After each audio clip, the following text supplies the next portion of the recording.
கிறிஸ்துவுக்குள் அன்பானவர்களே, உங்களை சந்திப்பதில் மகிழ்ச்சி அடைகிறேன். சங்கீதம் 65:2.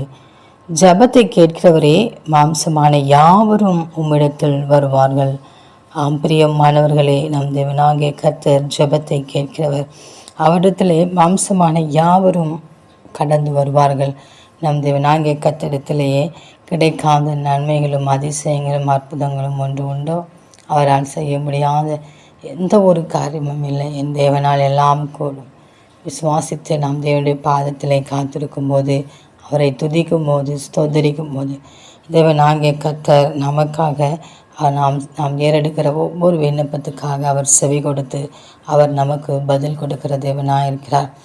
எனவே ஒவ்வொரு நாளும் நம்முடைய தேவனாகிய கர்த்தருடைய பாதத்தில் நாம் அமர்ந்திருந்து அவரை நாம் துதிப்போம். சீயோனிலே துதியானது அமர்ந்து காத்திருக்கிறது. பொருத்தனைகள் அவருக்காக செலுத்தப்படும் என்று சொன்னது போல நாமும் ஒவ்வொரு நாளும் அவருடைய பாதத்திலே காத்திருந்து ஜெபித்து அவரிடத்திலிருந்து நாம் நன்மைகளை பெற்றுக்கொள்வோம். காத்திருக்குதல் என்பது கடினமான காரியமாய் இருந்தாலும் காத்திருக்குதலின் முடிவு இனிமையாய் தேவன் முடிய பண்ணுவார். எனவே ஒவ்வொரு நாளும் தேவனுடைய பாதத்திலே காத்திருந்த நன்மைகளையும் கிருபைகளையும் ஆசீர்வாதங்களையும் அவற்றிலிருந்து பெற்றுக்கொள்வோம். அந்த தேவனின் அன்பு கரங்களை நாம் பற்றி கொண்டு அவரோடு கூட வாழ்வோம். ஆமேன்.